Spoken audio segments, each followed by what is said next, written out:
გამოსვლა როცა აბსოლუტურად კორექტული თავის რაღაც პროგრამას ლაპარაკობს. 1991 წლის 12 სექტემბერს ქვეყანაში დემოკრატიული ცვლილებების მომლოდინე ჟურნალისტთა ერთი ნაწილი პროფესიული ღირსების დაცვისა და სიტყვის თავისუფლების შეზღუდვის გამო გაიფიცა. ტელე და რადიო ჟურნალისტთა პროტესტ მალე ოპოზიციური პარტიები და ინტელიგენციაც შეუერთდა, რამაც აქციის პოლიტიზირება გამოიწვია. ახალ ეროვნულ ხელისუფლებას ქვეყნის საინფორმაციო პოლიტიკის კუთხით საკუთარი ხედვა ჰქონდა და დათმობას არ აპირებდა. ჟურნალისტთა პროტესტი კი სიტყვის თავისუფლებისათვის ბრძოლის ჩარჩოებს დღის სდებოდა. პარალელურად დრამატულად ვითარდებოდა ქვეყნის შიდა პოლიტიკური ცხოვრება.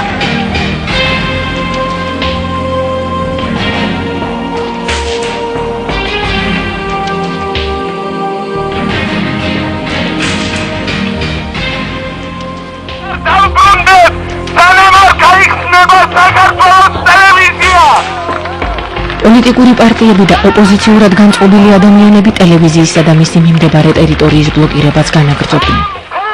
ვითარება იმდენად დაიძაბა, რომ შენობაში დარჩენილ ჟურნალისტებს მუშაობის საშუალება აღარ ჰქონდათ. ტელევიზიის ხელმძღვანელობამ და თანამშრომელთა ერთმა ნაწილმა შენობა დატოვა. აპარატურის ნაწილი გაიტანა და უზენაეს საბჭოში მისთვის კომფორტული სატელევიზიო სტუდია მოაწყო. მეორემ კი კიბის ტელევიზია.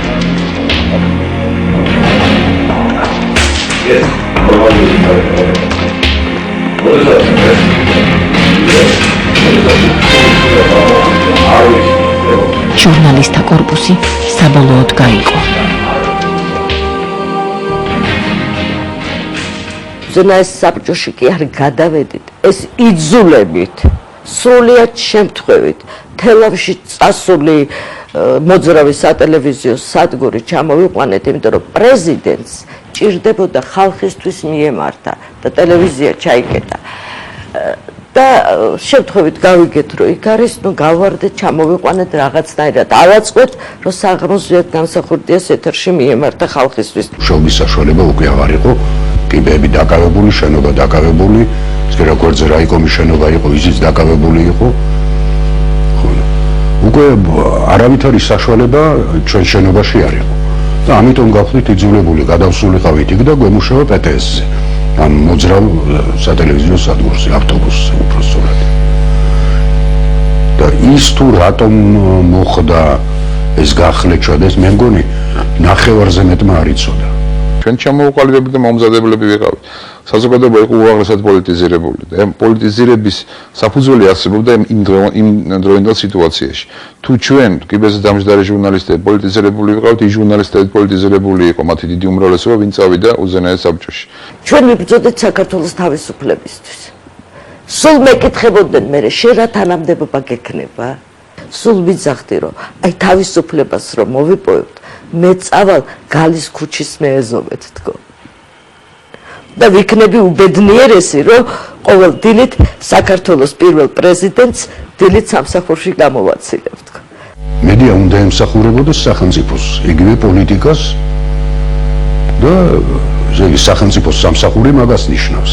თუ სახელმწიფოს ინტერესებს არ იცავს კაცი და თანაც გაუთვით ცნობიერებელი თუ რა ხდებოდა იმ მომენტში, ძნელია თქვათ დაუმტკიცო ვიღაცას შენი სიმართლე ან მეორე მხარემ დაგიმტკიცოს თავის სიმართლე. მიუხედავად რადიკალურად განსხვავებული პოზიციებისა, კოლეგებსა და უახლოეს მეგობრებს ერთმანეთთან ურთიერთობა არ გაუწყვეტიათ. ტელევიზიის კიბეებთან აქციები არც ღამით წყდებოდა. გაფიცულმა ჟურნალისტებმა საკოორდინაციო საბჭო შექმნეს. სამომავლო გეგმების დასახვის მიზნით ისინი ხან კინოსახლში, ხანაც ჭადრაკის სასახლეში იკრიბებოდნენ.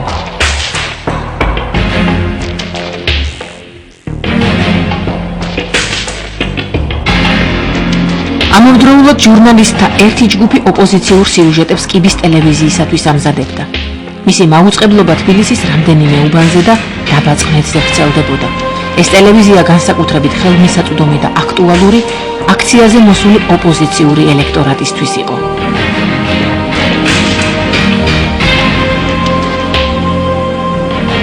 მაშინ ამ მოვლენებს რამდენიმე უცხოური არხი აშუქებდა. უზენაესი საბჭოს შენობაში განთავსებული ერთადერთი ქართული არხის გარდა. ზოგადად გამსახურდია ეს რომ არ დაეშვა ეს შეცდომა და მართლაც მიეშვა ეს ჟურნალისტები და ტელევიზია აბსოლუტური უმრავლესობა ზოგადად გამსახურდიას მხარეს დადგებოდა. იმიტომ რომ ზოგადად გამსახურდია იყო ზნეობრივი პიროვნება. მას ვერავინ ვერ წამოაძახებდა იმას, რომ რაღაცა მოიპარა და სახლში წაიღო. მას ვერავინ ვერ წამოაძახებდა იმას, რომ რაღაცა ადამიანურ ვნებებს და ცდუნებებს აყვა და ასე შემდეგ. ზოგადად გამსახურდია იყო მართლა ის გზა გამოვლილი კაცი, რომელიც საქართველოს ხელში აიყვანა და ასე ვთქვათ, პირველი კაცის ტიტული უბოძა, ხო? და ამ დროს არც ერთი ჟურნალისტი არ იქნება შენი მოწინააღმდეგე, იმიტომ რომ შენში ვერაფერს ვერ აღმოაჩენენ, რომელიც საქართველოს ინტერესებს ეწინააღმდეგება. ვიმეორებ შეცდომები იყო ორივე მხრიდან, მაგრამ ერთი რამ რაც ყველაზე მნიშვნელოვანი უნდა გამხდარიყო მთელი საქართველოსთვის მაშინ ეს იყო ყველაფრის დამორჩილება ქართული სახელმწიფოს დამოუკიდებლობისათვის. ხელისუფლების მხრიდან ამძის კონტროლი თანდათან ძლიერდებოდა. 22 სექტემბრისათვის ქვეყანაში ვითარება უკიდურესად დაძაბული იყო. იქამდე კი ორბანაკად გაყოფილი ჟურნალისტები ერთმანეთის გადარწმუნებას სხვადასხვა ხერხით ჯერ კიდევ ცდილობდნენ. თუმცა უხილავი ხელით მართული შორს წასული პროცესების შეჩერება აღარავის შეეძლო. და მე ბევრმა ძალიან ადრე მითხრა. ტელევიზიაში მითხრეს. რა თქმა უნდა არ ვიტყვი. ფისო ძალიან გვიყვარხარ. წადი დაჯექის სახლში და რამდენიმე თვე არ გამოჩნდეს საერთოდ. ძალიან გთხოვ, იმიტომ რომ არ გვინდა რომ ციხეში დალპეო. ჟურნალისტებმა გითხრეს? თანამდებობის პირმა ჟურნალისტებმა, ახლობლებმა. და მე ვუთხარი, რას ლაპარაკობ? საქართველოს თავისუფლებისთვის შემიძლია რომ რაღაც გავაკეთო და სიცოცხლე გადავირჩინოთ, ხო? და ნუ რა თქმა უნდა არ დავიჯერე და ვუთხარი რომ თქვენ სწორი არ ახართ, ნუ იქ რაღაცა. და წამოვედი, მაგრამ ბოლოს ასეც მოხდა. და ზუსტად იმავე ჟურნალისტებმა ჩამსვეს მერე 40 დღე ციხეში. კომიტეტში მოვდიოდი კიბეებზე, ხვდებოდი ყველას, ველაპარაკებოდი. არაფერი, აი ხო გეუბნები, ვერაფერს ვერ გაგაგებდნენ. უბრალოდ აი უნდათ რომ არა, ზოგადად გამსახურდია უნდა წავიდეს, ხელისუფლება უნდა შეიცვალოს. რომ იცით, ეთყობა აი ეს ამდენი წლის განმავლობაში ჩორო ვიყავით იმ საბჭოთა კავშირის გავლენის ქვეშ და რამდენიმე თაობა დავიბადეთ და გავიზარდეთ იმ წყობილებაში აი რაღაც ქვეშეცნეულად ამოხეთკა წინააღმდეგობა და აი გონგეუნეთ მე ასე მინდა დავიჯერო რომ სულ ერთი იყო რაზეჩვენ იმიტომ რომ ბოლოს და ბოლოს აი მიეცათ საშუალება რომ ეს თავის დაგროვილი რაღაც პროტესტის გზნობა გამოეთქვა. ქვეყანაში დენთის სუნი დატრიალდა. ქართული საზოგადოების ყველა ფენა ტოტალურმა ანტაგონიზმმა მოიცვა. ჟურნალისტთა კორპუსი ანტისახელისუფლებო ბრძოლის ჯაჭვში ერთ-ერთ ძლიერ რგოლად იქცა.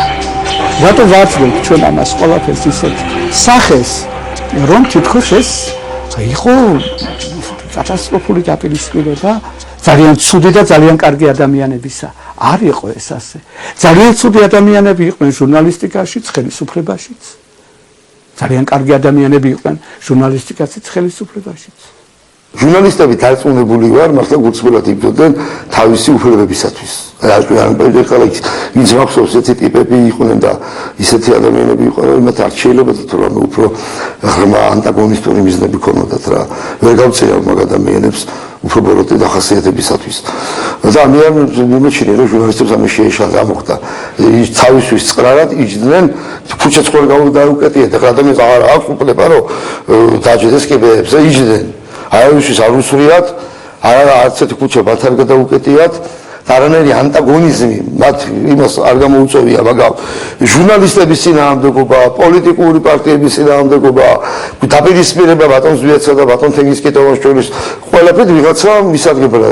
ის ძალები, რომლებიც ყველაფერ ამას მართავდნენ, რაღაცა კულუარულად, ქვედინებებით, ასე ვთქვათ, რა თქმა უნდა, ისინი ყველაზე ყველაფერს იყენებდნენ, მაგრამ ჩემი ამოსავალი წერტილი რა იყო, იცით, საქართველოში რეალურად აღარ დარჩა ავტორიტეტი, ვისაც ქვეყანა გაყვებოდა.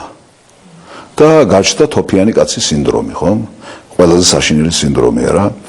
აი ამის შემდეგ რა თქმა უნდა ფიქრი იმაზე თუ ვინ როგორ რანაირად ვინ შეიძლება რომ თქვა იყოს ის ავტორიტეტი რომელსაც საზოგადოების დიდი ნაწილი გაყვება ბუნებრივია რომ ასე ვინც ფიქრობდა ყველა იმ ადამიანის ცნობიერებაში ამოტივდებოდა შევარდნაძის სახელი და გვარი ამ პერიოდში ვალერი კვარაცხელიას უკვე გაყვანილი აქვს გზა ედუარდ შევარდნაძესთან სამომავლო ურთიერთობისათვის მისი ჟურნალისტური პროტესტიდან სულ მოკლე ხანში 17 ოქტომბერს ის პოლიტიკური ორგანიზაცია დემოკრატიული პარტიის ეროვნული კომიტეტის თავმჯდომარე ხდება. 20 ოქტომბერს ვალერი კვარაცხელია დააპატიმრეს. ალბათ იმიტომ რომ 17 ოქტომბერს ამერჩიეს დემოკრატიული პარტიის ეროვნული კომიტეტის თავმჯდომარედ 18-ში კი ოფიციალურად პარტიის სახელით 12 მიმართ ბატონ ედუარდ შევარდნაძეს მონაწილეობა მიიღო საქართველოს პოლიტიკურ ცხოვრებაში და აერიდებინა მისთვის მოსალოდნელი უпроსწორად იმ დროისთვის უკვე გარდუალი სისხლის ყრა. კი მედიიდან პოლიტიკისკენ აკეთებენ არჩევანს, მაგრამ აი ესეთ მოკლე ხანში გადაწყვიტეთ თუ უკვე როდესაც აქციები დაიგეგმა, თქვენ უკვე გქონდათ რაღაცა თქვენი პლატფორმა და თქვენი გეგმა. ნუ დავიწყებათ რომ მე ასე ვთქვათ პოლიტიკური ჟურნალისტი ვიყავ. დიახ, არ მოვიწყდეთ. ეს ძალიან ახლოს არის ერთმანეთთან და საერთოდ ყველაფერი აი დაჩქარებულად მიმდინარეობდა მაშინ დრო შეიკუმშა, იმიტომ რომ ძალიან დიდი პროცესები განვითარდა ელვისის სწრაფით და რა თქმა უნდა ადამიანებიც უფრო დაჩქარებულად ფიქრობენ და დაჩქარებულად მოქმედებენ. მიგაჩნიათ თუ არა რომ იმ პერიოდში ჟურნალისტები იქცნენ მხარეთ? იცით რა არის, არც უამისობა იყო ალბათ. მე არ გამოვიცხავ რომ რაღაცა ნაწილი, თქვათ, შეიძლება იქცა მხარეთ. მაგრამ თუ მხარეთ ქცევა, თქვათ, გაფორმებულია, ასე ვთქვათ, ლეგალურად, ანუ ჟურნალისტი გადადის პოლიტიკაში ჟურნალისტური მოღვაწეობიდან. ამაში დასაძრახი არაფერი არ არის, მაგრამ ჟურნალისტი თუ ინარჩუნებს, ასე ვთქვათ, ჟურნალისტის სტატუსს და ამ დროს აშკარად რომელიმე მხარეს არის, ეს რა თქმა უნდა სასიამოვნო მომენტი არ არის. პროფესიული ღირსების დაცვის მიზნით დაწყებულმა ბატალიებმა უზარმაზარი უწყლული გააჩინა დიდი ხნის მეგობრებს, კოლეგებსა და უბრალოდ საქართველოს მოქალაქეებს შორის. ორად გაიყო ინტელიგენციაც. და სიცხვილია რაღაცები დაგვაბრალო ამ გაყოფილ საქართველოში თვითონ ჩვენები აპარაკობდნენ რომ ვინმე ბინძურია და მინდა იცოდეს მაღანა ბედნიერია ის კაცი ვინც ჩვენთან დგას ჩვენს გვერდით დგას თუმცა გაფიცულ ჟურნალისტთა მიმართ ინტელიგენციის მეორე ნაწილს სულთა პრეტენზიები ჰქონდა. ტელევიზიის მუშაკებისა როლებით აცხადებენ თითქოს ეს ტელევიზია იმ 300 კაცის იყოს. რას ნიშნავს ეს თუ შეიძლება გაგხარდეთ? ტელევიზია ხალხის არის ბატონო. დღეს ისინი არიან დაქირავებული ადამიანები. თავხედობას. ისინი არიან დაქირავებული ადამიანები. იღებენ ხელფასს, ისევე როგორც ჩვენ ვართ დაქირავებული და ვიღებთ ხელფასს და ვასწავლეთ ხალხს. ისინი იღებენ ხელფასს. მაშინ ჩვენ შეგვიძლია გამოვაცხადოთ აქ ბევრიზის უნივერსიტეტის თანამშრომელი. მაშინ უნივერსიტეტი ჩვენი ყოფილა ბატონო. რაც გვინდა ვაკეთოთ უნივერსიტეტში, როგორც გვინდა ხალხი მივიღოთ, როგორც გვინდა გავაგდოთ და რანაირადაც გვინდა მოვიქცეთ. ასეთ მაგალითს ხომ არ წააგავს ბატონო ზვიად იმათ საქციელი. ძალიან კარგი შეძლებაა. ხო ასეთ მაგალითს წააგავს იმათ საქციელი. ხომ არის აზრი, ხორიბადება ისეთი აზრი რომ ძალიან ბევრი პატივისცემა არის იმ ხალხის მიმართ მიმართული. ბატონი ბესარიონისა და ბატონი პრეზიდენტისა და ბატონი პარლამენტის წევრებისათვის რომ ამდენ ყურადღებასა და ამდენ პატივისცემას უთმობენ თუ როგორ გაინაროდონ იმათ თავიანთი მოთხოვნილებები. ერთადერთი ჩვენი ხსნა გადის იმაზე რომ არა შეიზღუდოს ამ პრეზიდენტის ხელისუფლება, არამედ საერთოდ გაუქმდეს ეს პოსტი და არ მიეცეს არავის საშუალება ტერორისტებს ჟურნალისტთა აქცია სიტყვის თავისუფლებისათვის ბრძოლის ჩარჩოებს დღითი დღეს სდებოდა. პრეზიდენტ გამსახურდიას ხელისუფლების მოწინააღმდეგეები ჯერ ტელევიზიის კიბეებზე ჟურნალისტების სახელით, შემდეგ უნივერსიტეტის კიბეებზე სტუდენტების სახელით.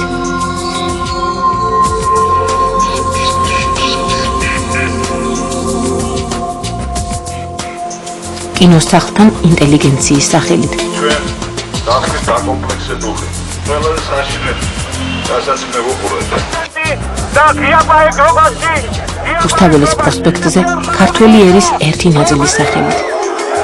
მის დასამხობად გაერთიანდნენ.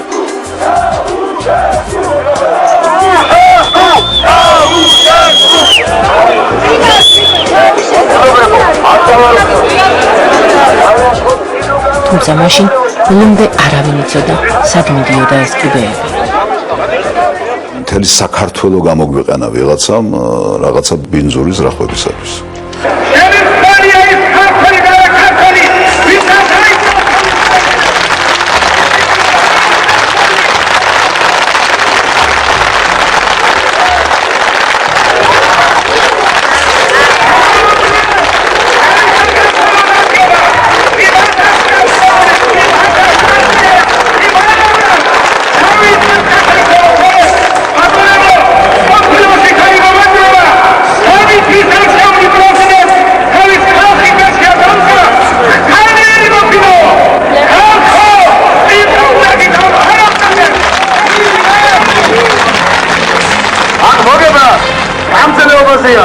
აქ მოგება მოთმინებაზეა და არა ის რომ ერთი შტურმით ავიღოთ ფარობისას ვერ ავიღეთ იმიტომ რომ ჯერ კიდევ გასაგ საოკუპაციო ჯარები და ვისაც აქვს გარანტია რომ საოკუპაციო ჯარი არ ჩაერევა ის თუნდაც საეჭვო კაცია მეგობრებო იმიტომ რომ ჯარებისაგან დამპყრობი ჯარებისაგან აკრად აგენტების გარანტია არავის არ შეიძლება ქონდეს ამიტომ მეგობრებო საგანგაშოა გარაფერი არ არის წინვალეთ მიმდინარეობს საქართველოში დემოკრატიული რევოლუცია კრიტიკას შორის შემოწმება მატულობ აი ასეთი პარლამენტარული ძალით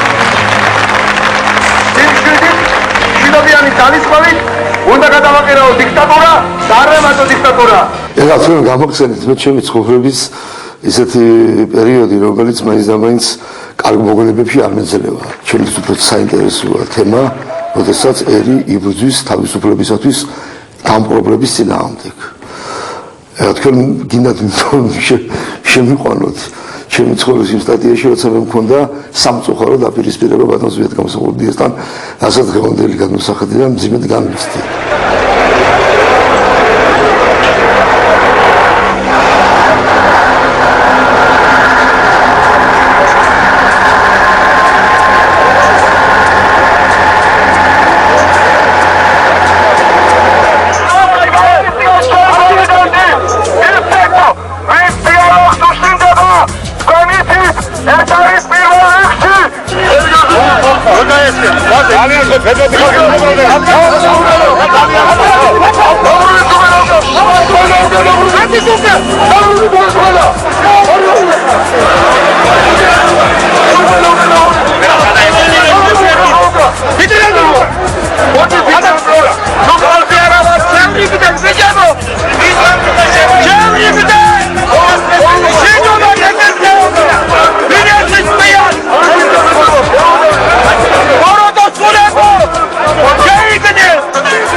ადამიანებს შორის პირადმა ანგარიშტორებამ პერმანენტული ხასიათი მიიღო.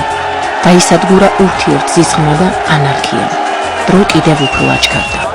1991 წლის 21 სექტემბრისათვის უკიდურესად პოლარიზებულ საზოგადოებას ეს ბარიკადები ყოფდა.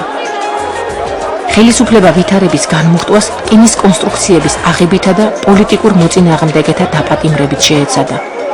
მე დაკავებული აბსოლუტურად უკანონო და არანაირი პატარა ფუნქციები ამაზე და შემდეგ ესე იგი ეს დაკავება გაფორმდა უკვე იგივე სანქციით რაც აქვს გიას და რაც აქვს გოგას 206-ე მესამე მუხლი ეს იგივე მუხლი არითაც გიაჭანტურია და ბევრი მათგანი მე მაშინ სამწუხაროდ მათთან ერთად არ ვიყავი დაპატიმრებული იყვნენ 1993 წელს ტრაქტატის წინააღმდეგ აქციის მოწყობისათვის თუ გამსახურდიას ფანტაზია ამაზე შორს ვერ წავიდა და იგივე მუხლებს იყენებს ყველაზე დიდ საშიშროებას კი კიდევ უფრო მძაფრი ანტაგონიზმით სავსე უმართავი ბრბო წარმოადგენდა.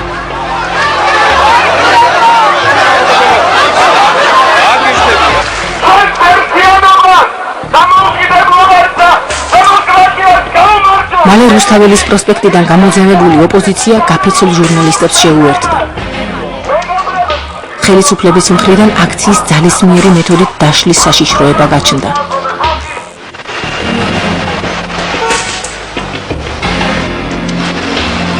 საშიშროებას მოასწავებდა ქართული მილიციის ქვედანაყოფების გასვლაც შენობის მიმდებარე ტერიტორიიდან.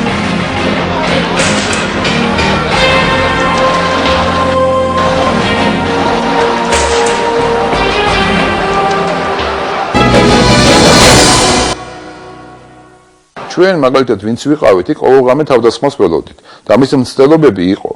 აი ესე იგი გმირთა მოედანზე ჩაივლიდა ხოლმე მანქანიდან იყო მუქარები ხანდახან სროლას და ასე შემდეგ და გვეგონა რომ დღეს თუ ხოლმე მოხდება ეს ამბავი. მართალი არის მიესალმება ეროვნულ გვარდიას. გამარჯვოს ჩვენს ძლიერებას.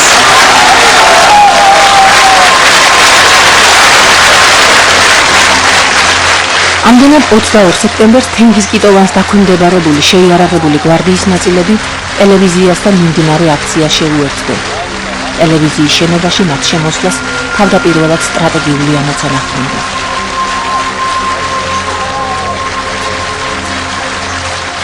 ამომცანის არსი იმაში მდგომარეობდა, რომ როგორც ადრე იყო ნათქვამი, ეროვნულ გვარდიას დაეცვა ის მხარე, რომელიც წინააღმდეგადაც პირველად იქნებოდა გამოყენებული იერარქია. ჩვენ არ შეგვიძლია გვარდიისთვის წინააღმდეგობა გაგვეწია. ჯერ ერთი იმიტომ, რომ ფსიქოლოგიურად დადგმულ მდგომარეობაში ვიყავით 22 სექტემბრის აქციის შემდეგ, როცა დაერბა ბარიკადები რუსთავის და მეორეც ერთი, რომ ეს არის შეიარაღებული ფორმირება, რომელიც სტრატეგიულ ამოცანას ასრულებს და შეიარაღებული ფორმირების წინააღმდეგ აქციის მონაწილე უიარაღო ჟურნალისტებს არის გაკეთება არ შეუძლია.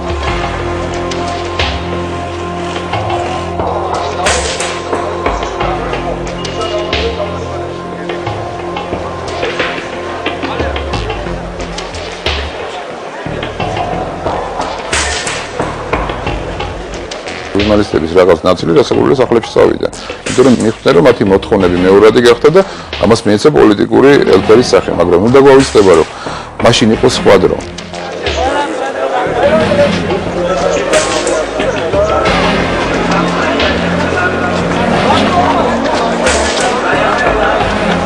ტელერადიო დეპარტამენტის მიმდებარე ტერიტორია ყველაზე ცხელ და საშიშ ადგილად იქცა. მაშინ ამ დერეფნებში კეთდებოდა თითქმის ყველაფერი გადაცემების გარდა. აქ იყო იარაღის საწყობი, ლაზარეთი და სრული ქაოსი.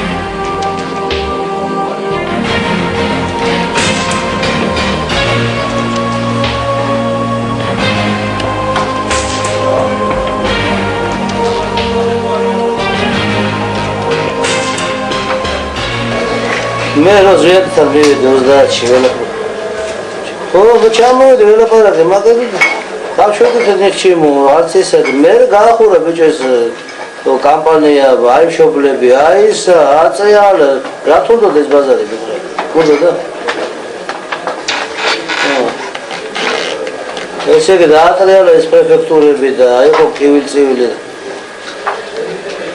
შეიძლება და ყველაფერს მოგვარებოდა ამ ხელა ტოპიკში. შეყვანა შეიძლებოდა. საპროტესტო აქციაში მონაწილე ადამიანების დაცვის გეგმა ნელ-ნელა სახეს იცვლიდა. კიტოვანის გვარდია თავდასხმას ელოდა. ამიტომ ტელერადიო დეპარტამენტის შენობამ ფრონტის წინახაზის როლი იტვირთა. აქ ჟურნალისტების ადგილი აღარ იყო. ამიტომ მედიის წარმომადგენელთა გარკვეული რაოდენობა აქციას კვლავ გამოეთიშა. ყველაზე აქტიურნი კი ძველ პოზიციებზე დარჩნენ. სულ არ მინდა თქვა, რო გითხრათ, რომ აუ შეიცვალა ჩემი დამოკიდებულება მოვლენების განვითარების მიმართ, არც მაგას არ გეტყვით, იმიტომ რომ 4 ოქტომბერს დამიჭირეს და სასტიკად გამისწორდნენ უზენაეს საბჭოს შენობაში ხოლმე შორის. და უკვე ესე იგი აბსოლუტურად შეუჩერებელი ვიყავ. ესე იგი რისხვა და წყენა არის ცუდი მრჩეველი ბუნებრივია. მე რასაკვირველია მთელი სიტუაციის გამო ვიღებ ჩემ თავზე პასუხისგებლობას და არაერთხელ მithქვამს რომ ეს არ უნდა მომხდარიყო. მაგრამ იმის გამო კი არა გიბებზე რომ დავჯექით. არა, არავითარ შემთხვევაში იმის გამო რომ მე პირადად შეურაცხყოფილი ვარ ჩემი საკუთარი თავით რომ ვერ გავთვალე რა შეიძლება მომხდარიყო და აი რა ცოტა ხნის წინ თქვი რომ სისხლს პატარა სისხლი შეელო დიდი სისხლი თვა პატარა მდინარეს დიდი ზღვა ეშვა სისხლისა აი ეს ვერ გავთვალე. პროცესებში შეიარაღებული გვარდიის ნაწილების ჩართვის შემდეგ ერთმანეთის მიმართ პროვოკაციები კიდევ უფრო გახშირდა. გაჩნდა დაუსჯელობის სინდრომი და სრული გამოკითხაობა.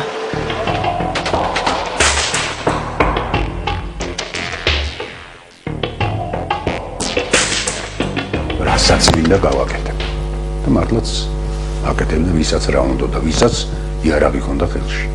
შუქი გაგვითიშეს თავრობის სახლში. და გათიშული იყო შუქი და მიმღავდა გადაცემას საინფორმაციო. და ამ დროს ჭიშკარი შემოანგრია ბეტერმა შემოვიდა ეზოში და ყველა განუჩამქრალი იყო შუქი და მარტო ჩემოთახშია თოქოიდან დაგვაყარა. და შუა გადაცემა რომ იმყავდა ჩერიდან ცივდა ბათკაში და ესე დღის ნარჩენები. თავისუფლებას მოაქვს ამბიცია, კარგი გაგებით ვამბობ. და ამბიციას მოაქვს გასაგურველია სურვილების ხარისხის და თვისების ზრდა. სხვადასხვა რაღაცა გინდება მაშინ. გასაგურველი ამ ჩარჩოში, თავისუფლების ჩარჩოში. და გინდება რომ ისევე როგორც ეძახდი ზვიად, ისე დაუძახო ზვიად და ამ დროს უკვე ვეღარ ეძახი, არათუ ვეღარ ეძახი, არამედ ის კიდე გეუბნება რომ რასაც მე გუშინ ვლაპარაკობდი, ყველაფერი მართალი არ არის და არ შეიძლება რომ იყოს. ორბანაკად გახლეჩილ საზოგადოებაში ერთმანეთის მიმართ ანგარიშწორებამ ტოტალური ხასიათი მიიღო. ამ მხრივ სახელმწიფო ტელევიზიასაც თავისი წვლილი შეჰქონდა. მეგობრებო, მოგიწოდებთ, ქართველებო, ვისაც კი შეგიძლიათ, რაც შეგიძლიათ, ჯიბის ჯაყვა გექნება თუ რაც, ვისაც შეგიძლიათ, ფილთა თოფი გაქვთ თუ სანადირო თოფი, აუცილებლად გამოდით. გამოდით, არ უნდა გავახაროთ ჩვენ მტერი. მე პასუხისმგებლობას არ გაურბივარ, მაგრამ მე აგვისტოდან უკვე ტელევიზიაში აღარ ვიყავი. აგვისტოდან მე პრეზიდენტმა თავის სამსახურში გადამიყვანა და მე პრეზიდენტთან ვიყავი გვერდით ოთახში. სხვა დავალებები მქონდა, ასე ვთქვათ. ამავდროულად მეორე მხარე საეთეროთ ტელევიზიის ერთ-ერთ სტუდიას ამზადებდა, საიდანაც საზოგადოებისათვის თენგის სიგუას უნდა მიემართა. თუმცა ბოლოს ეს მასალაც კიბის ტელევიზიით გადაიცა.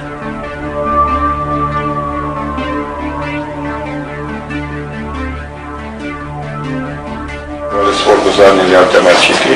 И сейчас идут переговоры. Если они немедленно не освободят эту территорию, возможно, начнется военные действия. Поэтому я вас всех прошу занимать ту сторону здания, не быть вот здесь. Ожидаете ли вы, что в ближайшем будущем будет нападение со Да. Уже готовится все к этому, что было бы нападение. Вы не боитесь, мы отправим. Возможно, через час даже. რატო გიდედა ულტიმატუმის ის რაც ჩვენ წავუყენეთ აქ იმაში ჩაასახლეთ აი სპორტის სასახლეში მოგეთ უთხე თუ გამოიყვანოთ თუ გამოიყვანოს მართლაც ისე რომ რატო იქ ძალიან ისე სულად ჩაასახლეთ მაგრამ პროსტაფსია მონოჩა ვინც პირველი დაეცემა კაცს ის წააგებს ხუნს.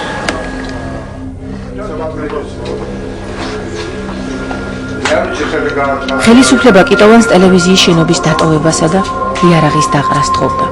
ბარიკადების აღების შემდეგ ტელევიზიასთან საკმაოდ საშიში და არაპროგნოზირებადი ვითარება შეიქმნა. ამდენად 3 ოქტომბერს თენგიზ კიტოვანს და მის შეიარაღებულ ნაწილებს ტელევიზიის შენობის დატოვება თავად აქციის მონაწილე ჟურნალისტებმა, პოლიტიკური პარტიების წარმომადგენლებმა და ინტელიგენციამ ურჩია. მახსოვს ნოდანათაძე მოვიდა, ვაჟა ადამიანი მოვიდა, პოლიტიკური პარტიები შეიკებნენ და პოლიტიკური პარტიების და მქონე ჟურნალისტების ეწოლითაც იქ ჩატარდა რამდენიმე შეკრება, აი ეს შეიარაღებული მხარე გავიდა ტელევიზიიდან და გავიდა თბილისის ზღვაზე.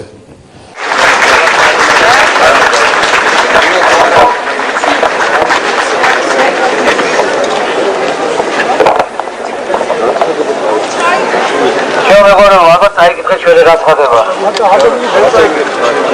აი რა გაიკითხეთ ჯობია. ჩვენ დღეს გავდივართ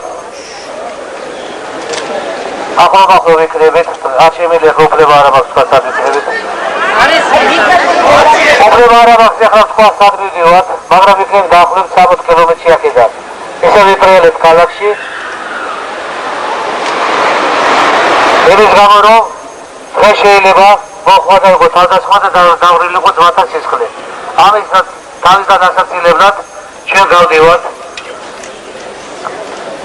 ახლო თქვენ გითხარით რომ ვიქნებით ძალიან ახლოს თქვენთან ერთად, თემ დემოკრატიულ ძალებთან. თუ კიდევ ერთხელ მოხდა დარბევა ვინმესი ფიცამად ჩვენ ეს რო ჩვენ შემოვათ უკვე არა მოვათ ჩვენ დეპარტამენტთან აპეთან თავრობის სასახლეს მივეჭრებით ძერ გასახურდია.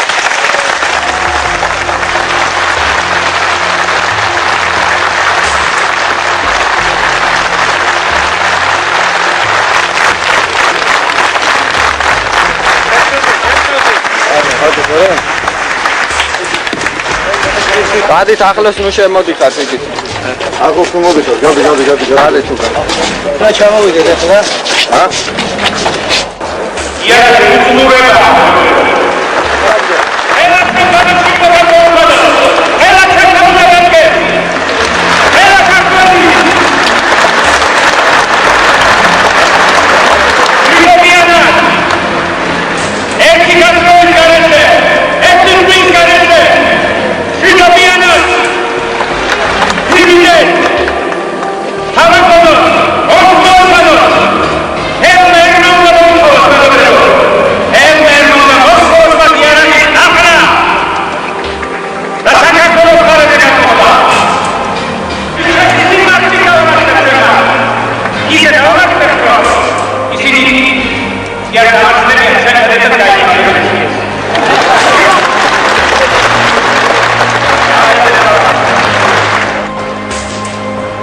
შეიარაღებული გვარდიის მიერ ტელევიზიის დატოვების შემდეგ გაფიცულ ჟურნალისტთა საკოორდინაციო საბჭოს წევრებმა შენობა დაალუქინეს და იქ არსებული აპარატურის მდგომარეობისა და სახელმწიფო საკუთრებაში მყოფი ინვენტარის აღწერის მიზნით სპეციალური კომისიის შექმნა მოითხოვეს. უზენაესი საბჭოს დეპუტატებით, ტელევიზიის თანამშრომლებითა და ინტელიგენციის წარმომადგენლებით დაკომპლექტებულმა კომისიამ ტელევიზიაში თუნდაც ერთი ვიდეო მაგნიტოფონის დაკარგვის ფაქტიც ვერ აღმოაჩინა. ნახეთ ახლა ტექნიკური საშუალებების მდგომარეობა თვითონ ცენტრალურ სააპარატოში სტუდიებში იქ ყველაფერი ნორმალურია. და დღეს შეიძლება გადაცემის დაწყება? პრინციპში შეიძლება კი. ახლა ძალიან ძნელი სათქმელია რომ ჩავთვათ რა მდგომარეობა იქნება. მაგის ვისაც ალბათ ერთი დღე შეიძლება იყოს საჭირო, მაგრამ ძირითადად შეიძლება. დაკარგული ესეთი როგორც ხმები დადის ქალაქში რომ ყველაფერი დაკარგულია და რაღაც თითქოს რუსეთის ბაზრებში იყიდება რაღაც აპარატურა, არაფერი არ არის. მიუხედავად ამისა, უზენაესი საბჭოს ტელევიზიის საშუალებით პრეზიდენტი გამსახურდია გაფიცულ ჟურნალისტებს, რომელნიც ნებსით თუ უნებლიეთ ბინძური პოლიტიკური თამაშების თავბრუდამხვევ დოხში აღმოჩნდნენ, სახელმწიფო ქონების დამტაცებლებს და პუჩისტებს უწოდებდა. Неправильной информации якобы бастуют все журналисты. Часть бастует. Часть бастует, это та часть, которая примкнула к путчу и к попыткам государственного переворота, вооруженного, кстати, в Грузии, который имел место в сентябре и октябре. Эта часть не только бастует, но эта часть ограбила и разорила грузинское телевидение. Издание, если бы вот вы приехали и посмотрели, в каком положении издание телевидения, тогда вы поняли бы, какие это оппозиционеры и какие это демократы. ისე გამოვიდა საბოლოო ჯამში, რომ იმ ომში, რომელიც დეკემბერში დაიწყო, ყველა იყო დამნაშავე, ვინც ამ საქმეში მონაწილეობდა. ხშირად ამბობენ, რომ პრეზიდენტი დაღუპეს, მიიყვანეს გამსახურდიას გულისხმობ, მიიყვანეს ესეთ მდგომარეობამდე და ტყუილს ეუბნებოდნენ, სიმართლეს უმალავდნენ და არაპროფესიონალები ეხმდნენ და მოღალატეები გარშემო. ესეც იყო, მაგრამ თვითონაც დაუშვა შესაბამები. ისევე როგორც ეს ადამიანისთვისებაა, რომ ახლა საკუთარი თავიდან გამომდინარე ხშირ შემთხვევაში უშვებს შეცდომას, არ ფიქრობ რა გლობალურად პრობლემას და ქვეყნის ბედს. ქვეყნისა და საკუთარ ბედზე ყველამ თავისებურად იზრუნა. ქვეყნის ფარგლებს გარეთ კარგად აგეგმილი რუსული თუ ევროამერიკული იმპერიალიზმის სინდრომის შეჩერება შიგნით აღარავის შეეძლო. შეუჩერებელნი იყვნენ თენგიზ კიტოვანს დაქვემდებარებული გვარდიის ნაწილებიც.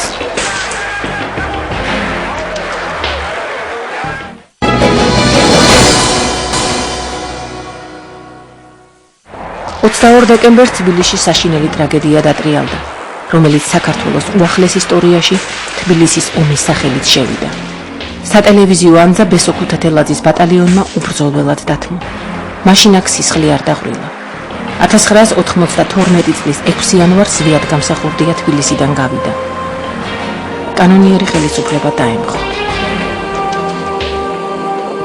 ეს არ იყო რაღაც ვიღაც ზვიად გამსახურდიას მიმართ, ვიღაცის მიმართ პროტესტი.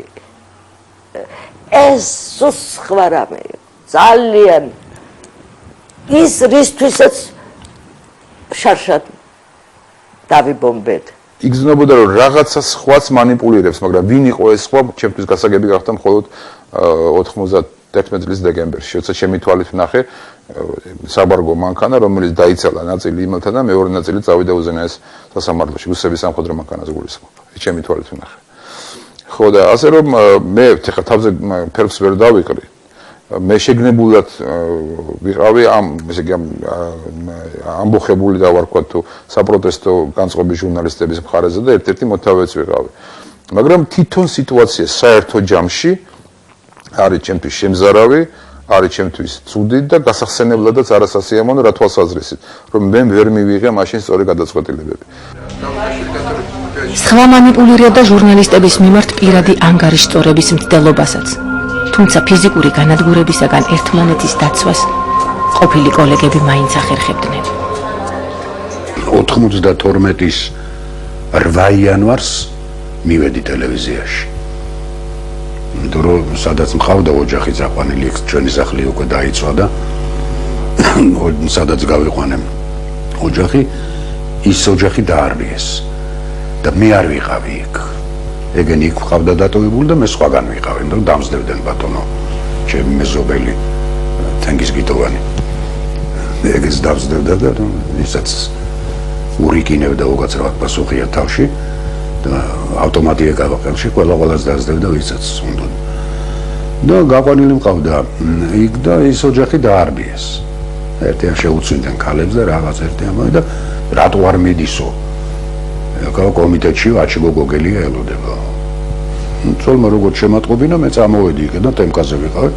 წამოვედი და მივედი პირდაპირ ტელევიზიაში. ეს ის დროა, როცა ხედრიანი ციკარი, გვარდია ციკარი, სუყოლანი იქ არიან.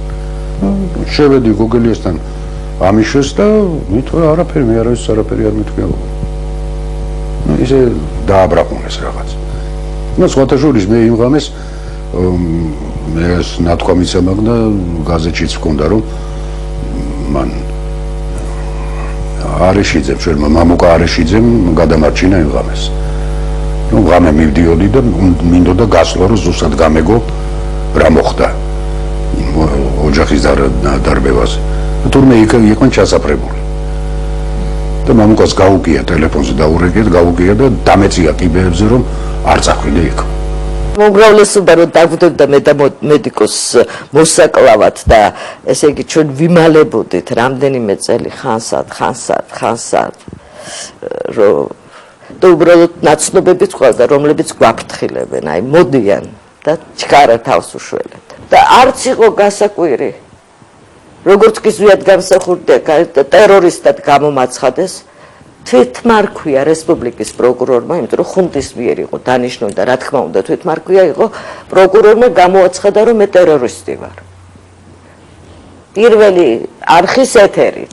4 ოქტომბერს მე რო დამიჭირეს და იქ მიმიყვანეს.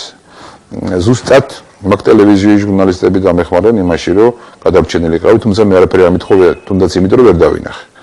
ისინი გავარდნენ დილარ ხაბულიას უთხრეს რომ მამუკას კლავენ იქო, ის დილარი მოვარდა და შემდეგ გაომტაცა ესე იგი ვინც დაკითხვას მიტარებდა მაშინდელი ქრისტიან-დემოკრატიული პარტიის წევრი, თუ პარტია თუ რაღაც ორგანიზაცია ჰქონდა და ერთ-ერთი დეპუტატი, რომელმაც შემდგომში თავი ჩამოერჩა.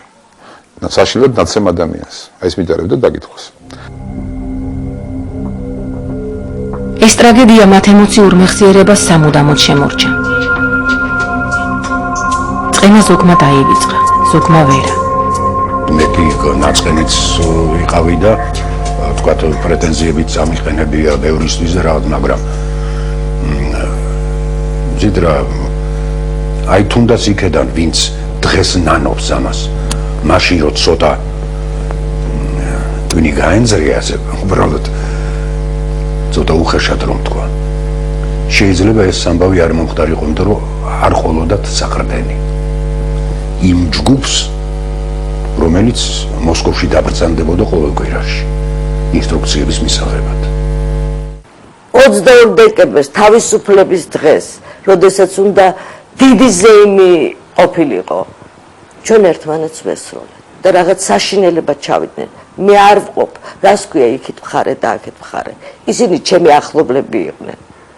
და დღესაც გული მტკივა მათზე რაღაც რომ გაიგებ რაღაც ინფორმაციას, ვიღაც კარგად არ არის, ვიღაც გარდაიცვალა, ვიღაცას რაღაც უჭირს, მაგრამ ნუ ეს რაღაც საშინელება იყო. ამას საერთოდ აი ამას რა გამოასწორებს და მე არ ვიცი, მაგრამ ამის დავიწყებაც არ შეიძლება. მე მითხრეს, მოდი დავივიწყოთ და გავაგრძელოთ ისე ურთიერთობა. მე ვერ ვივიწყებ. ჩემთვის ჩემი ძალიან ახლობელი ადამიანი თამაზ არეშიძე იყო იმ უზენაეს საბჭოში ტექნიკ-მართალი რეჟისორი, ტელერეჟისორი. ჩვენ ვიყავით ერთ ოჯახად, ესე იგი ახალგაზრდობის პროგრამის მთავარ რედაქციაში. ამ რედაქციის უბრალოდ ნახევარი იყო იქ, მეორე ნახევარი იყო აქ. და იცი როგორ იყო ეს დამოკიდებულება კოლეგიალური რაღაცა ეს ყოველთვის ჰქონდა და არც მოიშლება არასოდეს და აქედან გამომდინარე მაქსიმალურად ცდილობდი რომ ერთმანეთს რაღაცნაირი ფორმით ხარში დავდგომოდით და როდესაც უცხო პირები ცდილობდნენ რომ მაინც ავეკიდებინათ ერთმანეთთან აი სულ ეს ჩვენი ვახერხებთ მაინც რომ საერთო ენა რაღაცა ფორმით გვეპოვა იმ დღეებში არა შემდგომში იმის შემდგომში და საერთოდ არის ადამიანები რომლებსაც ვითომ არც ყოფილა ის პერიოდი აი ესე ხვდები ტექნიკური პერსონალის გარდა ხელისუფლების მხარდამჭერ ჟურნალისტთაგან მედია სივრცეში არც ერთი არ დაბრუნებულა. სიტყვის თავისუფლების მებრძოლებმა კი სატელევიზიო ეთერი მოვლენების დასრულებიდან ზუსტად 2 დღეში 1992 წლის 8 იანვარს მიიღეს. თუმცა მათი გადაცემები კვლავ ტენდენციური იყო. მათ მაინც ვერ მოახერხეს ეთქვათ სიმართლე. თუნდაც იმ ბატალიების შესახებ, რომლის თვითმხილველნი და თანამონაწილენიც თავად იყვნენ. რა თქმა უნდა, პრობლემები არ ყოფილიყო ტელევიზიის თანამშრომლები, გიჟები არ იყვნენ, თქულათამის არ იყვნენ, მაგრამ იგივე იმ ტელევიზიის თანამშრომლებმა მე გაცილებით უფრო საშინელი რეჟიმები მოითმინეს. ხო და აღმოჩნდა და მაინც მთელ საქართველოს მაშინ აუვარდა ეს დემოკრატიის ციებ-ცხელება ცოტა არ იყო სამას იმომეთ უყურეთ.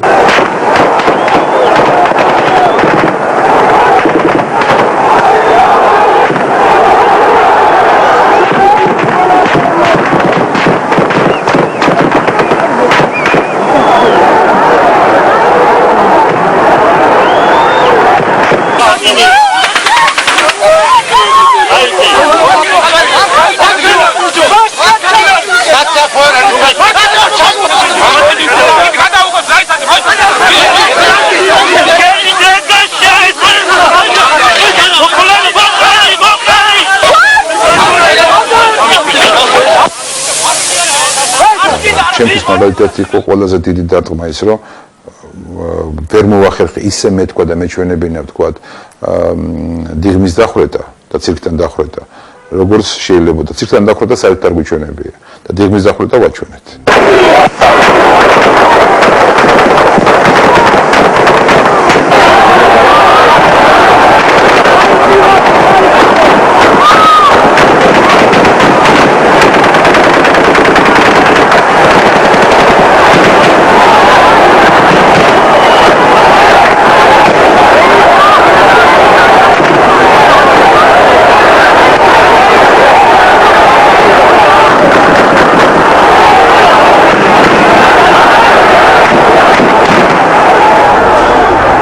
ოთხი თვე ერთი ამოსუნთქვაც არ არის ისტორიისათვის. მაგრამ ამ 4 თვემ სამარადჟემო დაღი დაასვა ამ ბატალიებში მონაწილე ადამიანთა ბიოგრაფიას. ზოგიერთს ამ ისტორიის გახსენება არ უნდა, ზოგს საუბარი ამ თემაზე. ზოგი კი გონებიდან მის სამუდამო ამოჭრას ცდილობს. ვერ ამოჭრიან სამწუხაროდ. იმიტომ წარსულს აქვს ერთი ძალიან დიდი უპირატესობა. აწმყოში შეიძლება კორექტივი შეიტანო. და მოგეჩვენოს რომ მომავალსაც ასე თუ ისე განსაზღვრა, ანუ კორექტივ შეიტან, მაგრამ წარსულში კორექტივს ვერავინ ვერ შეიტანს, ვერაფერს ვერ ამოჭრი. ეს არის ჩვენი ბიოგრაფია. მაშინ ვიცით, ჩვენ ვიყავით ეს ქარიშხალში მოქცეული ხომალდი, რომელსაც ყველაზე მეტად უჭირდებოდა ერთიანობა, თანადგომა, ერთად ყოფნა. არადა აღმოჩნდა რომ ყველაზე კრიტიკულ სიტუაციაში, აი 200 წლიანი დიდი ხანგრძლივი ინტერვალის შემდეგ ყველაზე მეტად, ყველაზე მარტივი რამ ჭირდებოდა ჩვენ. ყველაზე უბრალოდ გადასაწყვეტი რა. ხო? არ გვეფიქრა არაფერზე. გარდა იმისა, რომ საქართველო გადაგვერჩინა. ახლა ამ გადასახედიდან რო უყურებ, იქნება ის მიზანი უფრო მეტი იყო, ვიდრე ვთქვათ, ეს დემოკრატიის მოთხოვნა და სიტყვის თავისუფლების ყველაფერზე მაღლა დაყენება. სიტყვის თავისუფლება დიდი რამ არის, მაგრამ ამაზე მაღლა დგას სამშობლო, როგორც ჩანს. ჩვენმა თავმა გვასწავლოს, ჩვენმა ძალიან ჭკვიანმა თავმა, ძალიან გონიერმა თავმა რომ დღეს საქართველოს საბედისო